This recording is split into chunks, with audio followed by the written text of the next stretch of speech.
Hi, it's me again with Corel Tips and Tricks, part two. Just hopefully real quick. I helped somebody, or tried to help somebody make this ornament where they could change the names. And they originally had sent this panther. And I stated that it could work, it just needs a little work. So first of all, we're going to make it a hairline. And the reason it won't work is because the panther is made up of 3 parts. But we can make it work. And as a matter of fact, I actually think this panther would look better in the ornament because it's got these interior cuts. So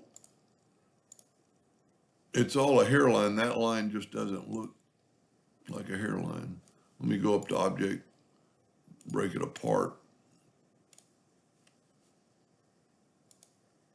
No, you know what? I wonder if there's two copies of the cat. Here we go. I could just, after years of working in Corel, you just start seeing things like that. So now what we need to do is take the nodes of this other leg and just bring them into the body of the cat. Then take your virtual segment delete key, and then sort of swipe through there, and now that leg's attached. And it's going to be a little bit weak, but we're going to look at that in just a second. And then the back leg is basically the same thing, but we could make it a little bit stronger because we could take all of these nodes and just, maybe make this back leg a little thicker. That would be your artistic ability. It looks a little weak right there, so we're going to take away that node. They were doing that just to kind of conform to the other. There we go. And that's going to help us when we do this. I'm just questioning whether this front, now if you see the whole cat is all attached. And maybe it'll be strong enough. So I'm going to left click, right click, make sure it's a hairline. The people that sent me this file are evidently drawing half point lines. Now, it would be real beneficial if we could get both these legs attached. So we're going to try this. We're going to try stretching it out a little bit and maybe do like that. The only disadvantage is we've kind of cut out that front foot. So, it would be nice to have the tail touching so we can, we could expand it just a little bit. We've got, I'm just afraid it's going to break right there. That's a lot of, just depends on how I really like the cat. And it ought to be strong enough. So just do that right there. And we're going to have to lose the foot. And I'm just using it. There is a way to weld something like this, but it looks pretty good. Use the Smart Fill tool, set it on a color of kind of like wood.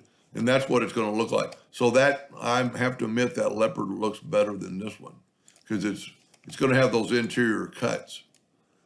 And that ought to be strong enough because it's just a 3-inch ornament, and you're not going to be handling it that much. But there's another way, and it's kind of just add a little bling. But if you have to make a lot of these, then I would probably not do this. What I'm fixing to show you is to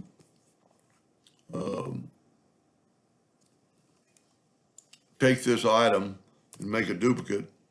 See, I backed up where I'd move my duplicate. So I'm going to make my duplicate 4. I am going to change this to 0, 0 because in this video, this is going to make a difference. I want to make sure, make sure I don't have 2 copies.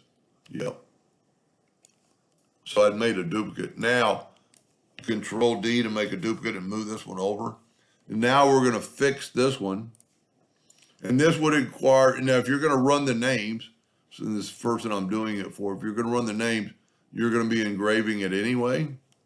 But this will just add a little bit of a bling. That's going to make me mad if I have to move my leopard. So let's do this. Let's back up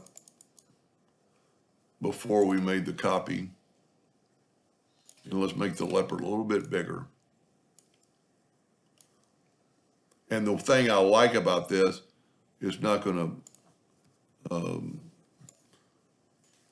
it's going to add a little bling. So there's our copy. Take the virtual segment delete key and delete these lines that are holding our foot. And then especially this is going to make the tail look so much better. If and this is because, and because I'm talking, I forget what I'm saying sometimes.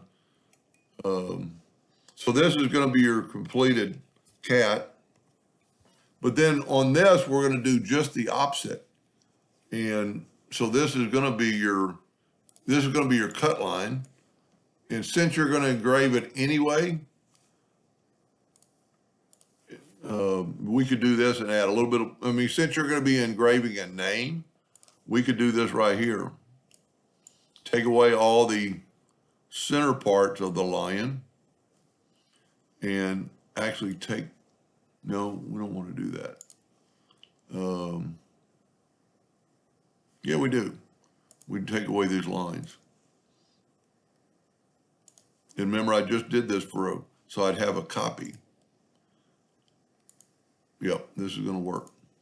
You don't have to take away all these lines, but I'm just going to get rid of everything. So then now these three pieces, make them black, make them something other than a hairline. That's too thick. I knew it would be. And then move them over there. And since you're going to be engraving a name, and that may be a little bit too thick. You just want a little bit of a line there. It's going to make the cat look better because the red line is what's going to cut. The black line is going to be, if you had it in this one with Gary in it, since you're going to have to engrave that anyway, it is going to add a little bit of time, but not that much for that. And it makes it look so much better. It makes it look like, and I must have missed one of his feet. So when you're doing it, make sure you do that. It just makes it look so much better and actually more professional, and people really think you took your time. Hope that helped. Thank you for watching.